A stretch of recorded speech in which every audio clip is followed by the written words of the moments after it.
సనాతన ధర్మాన్ని తన జీవనయానంలో భాగంగా క్రమబద్ధంగా సక్రమంగా పాటించేటప్పుడు మనిషి ఆయుః ప్రమాణం సుమారు 100 సంవత్సరాల పైబడే ఉండేది. ఎప్పుడైతే ప్రపంచీకరణ ప్రారంభమైందో వేగవంతమైన యాంత్రిక జీవనయానంతో మనిషిలో మార్పులొచ్చేశాయి. కానీ పక్షులు, జంతువులు, ఇతర జీవుల్లో మాత్రం ఎటువంటి మార్పులు రాలేదు. అందుకే మనిషిని తెలియని వింత వ్యాధులు వికృతంగా పలకరిస్తున్నాయి. ఒక్క మానవుడు తప్ప సృష్టిలోని సకల మూగజీవులు ప్రకృతి నియమాలను తూచా తప్పక అనుసరిస్తున్నాయి, మనకు మార్గదర్శకమవుతున్నాయి. అందులో కాకి ఒకటి. ఎంతో విచక్షణ ఉందని చెప్పుకునే మనుషులు మాత్రం కాకి జీవనశైలి ముందు తలవంచక తప్పదేమో. ఆ విశేషాలేంటో ఇప్పుడు తెలుసుకుందాం.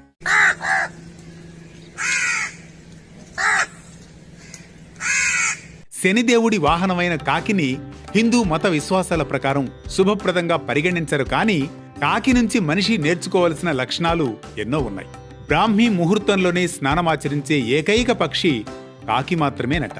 సూర్యాస్తమయం తర్వాత ఎట్టి పరిస్థితుల్లోనూ ఆహారాన్ని ఏమాత్రం ముట్టుకోదట. సూర్యగ్రహణానికి ముందు, గ్రహణం పూర్తయ్యాక తప్పక స్నానం చేసే ఏకైక పక్షి కాకేనట.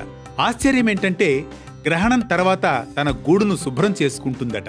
అంతేకాదు, తినే 4 మెతుకులు అందరితో కలిసి పంచుకునేది కాకి మాత్రమే. ఎక్కడెక్కడ తిరిగినా, ఎంత శ్రమించినా సూర్యాస్తమయం సమయానికి తన స్వంత గూటికి చేరే సలక్షణమైన అలవాటు, సమయపాలన కాకులదేనట.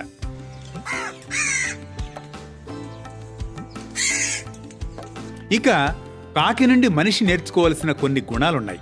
ధైర్యంగా ఉండడం, సంభోగ సమయంలో ఎవ్వరూ చూడకుండా జాగరూకత వహించడం, ఒక్కసారి తన భాగస్వామిని ఎన్నుకుంటే ఇక జీవితకాలంలో ఎప్పటికీ మార్చకపోవడం, ఈ లక్షణాలు. ఇక కాకి ఇతరుల కార్యకలాపాలను గమనిస్తూ ఉంటుందట. అంతేకాదు, సందర్భానికి తగ్గట్టు నిర్ణయాలు కూడా తీసుకుంటుందట. కాకులు వాలితే దోషమని భయపడతారు చాలామంది. ఇంటి ముందు అరిస్తే చుట్టాలొస్తారని విశ్వాసం ఎలాగూ ఉంది. కాగా చనిపోయిన వారి ఆత్మలు కాకి రూపంలో వస్తాయని ఒక నమ్మకం.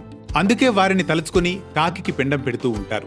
కాకులు పూర్తిగా స్వీకరిస్తే మన పెద్దలు సంతృప్తిగా ఉన్నారని, ఒకవేళ కాకులు ముట్టుకోకుంటే వారి కోరికలు ఏవో మనం నెరవేర్చలేదని, అందుకే అసంతృప్తితో ఉన్నారని భావిస్తూ ఉంటారు.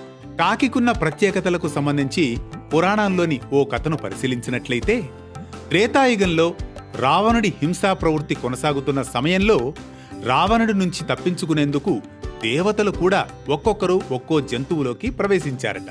తొండలోకి కుబేరుడు, జింకలోకి ఇంద్రుడు, నెమలలోకి వరుణుడు, కాకిలోకి యమధర్మరాజు ప్రవేశిస్తారట. కొంతకాలానికి రావణుడి నుంచి విముక్తి లభించాక తర్వాత ఆయా జంతువుల శరీరాల్లో నుంచి బయటకు వచ్చిన దేవతలు వాటి ఆశ్రయానికి కృతజ్ఞతగా వరమిస్తారట.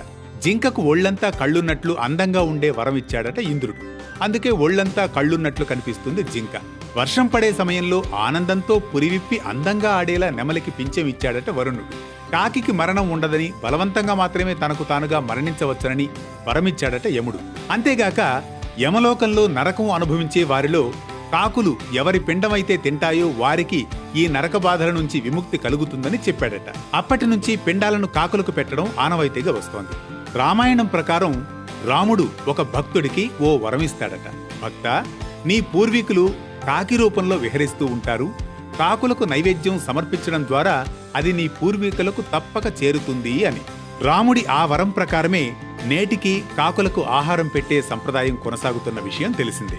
అంతేగాక కావు కావు కావు అంటూ అరుస్తూ ఈ జీవితం అశాశ్వతమైనది అనే అర్థం, భావం, భాషతో జ్ఞానాన్ని కూడా తెలియజేసే తత్వజ్ఞాని కాకి. మరో అంశంతో మళ్ళీ కలుసుకుందాం. వేటు న్యూస్ పరమార్థంలో.